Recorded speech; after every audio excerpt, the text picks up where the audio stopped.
been a very exciting evening in terms of language use, sentence construction, pronunciation, enunciation, articulation, and use of excellent English. I had planned to do something a little different tonight. You should all have in front of you a poem entitled The Chaos. This was something that I came across posted by another Toastmaster on Facebook, so some of you may well have already seen it. But before I read a little bit of it, I would just like to make some comments about the use of English tonight, because it's been so worthwhile. I'm just going to concentrate on some of the excellent stuff, because most of it has been very good. There's just been one or two slips and ums or ers, but really very little. Martin,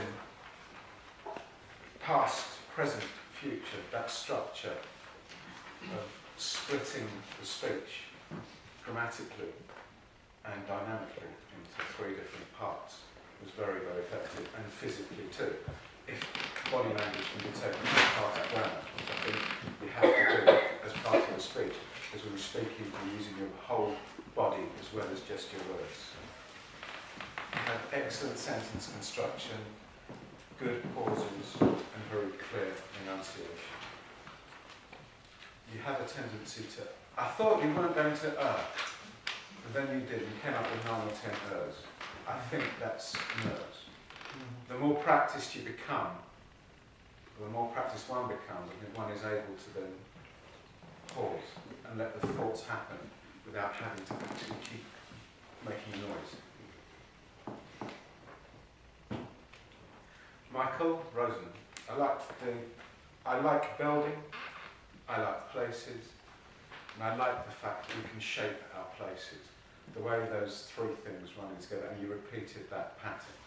So in speech, repetition, especially in threes for some reason, is a magic number, and every Toastmaster I know likes to recommend the use of threes.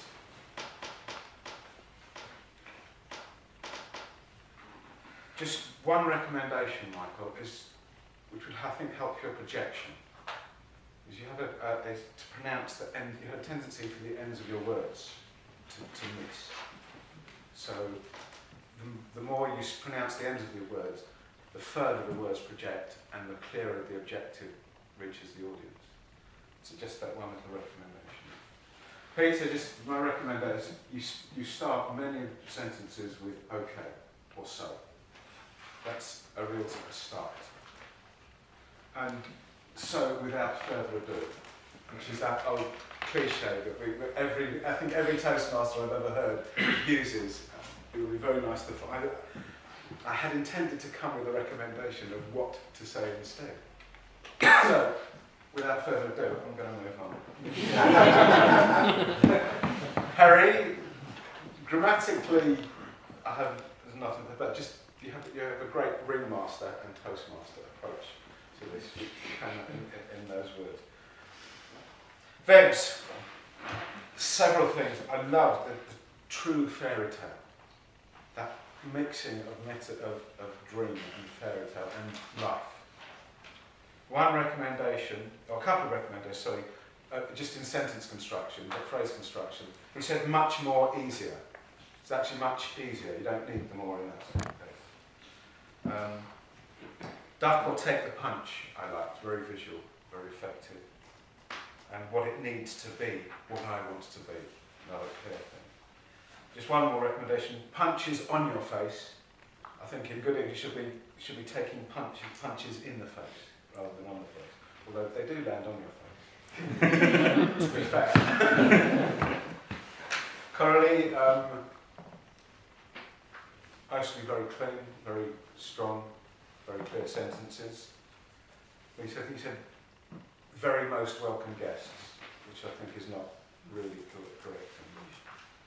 They were very most welcome. Very most welcome. Daniel, excellent use of English. Just, I think there are times when you tend to run words together, you're speaking so quickly. If you just slow down, take this pause, and again, finish the ends of your words. but very good sentence construction. Jill, your evaluee made a nice breaker instead of an icebreaker.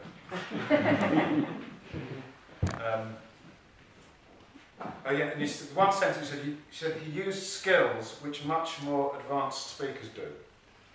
And it's just a little thing, and I just thought it jarred. I thought, why? I think it's used skills which much more advanced speakers possess, I think, to be correct.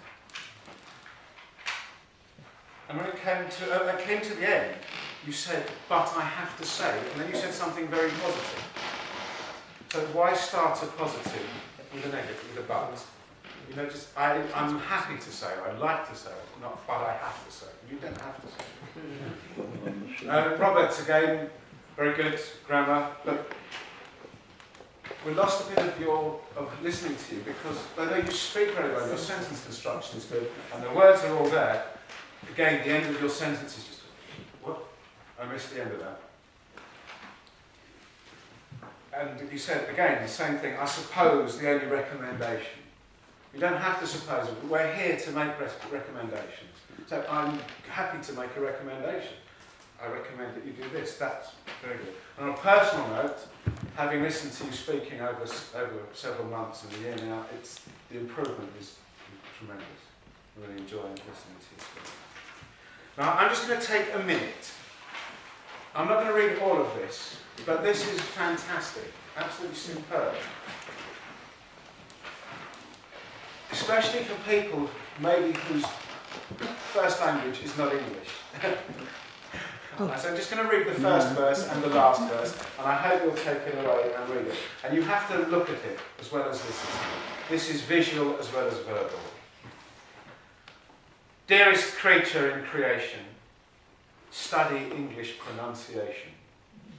I will teach you in my verse sounds like corpse, core, horse, and worse.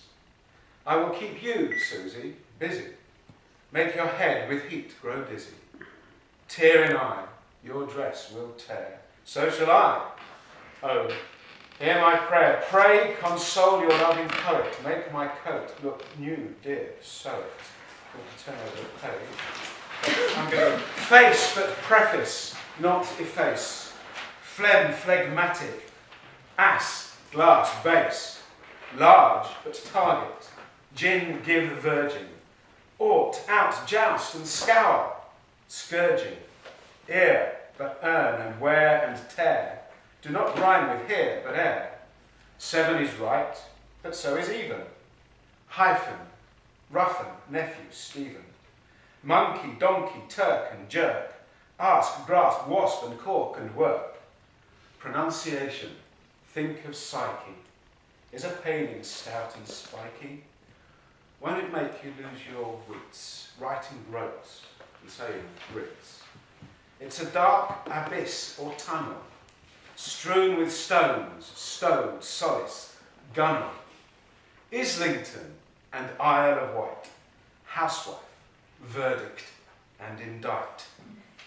Finally, which rhymes with enough, though through plough or dough, or cough.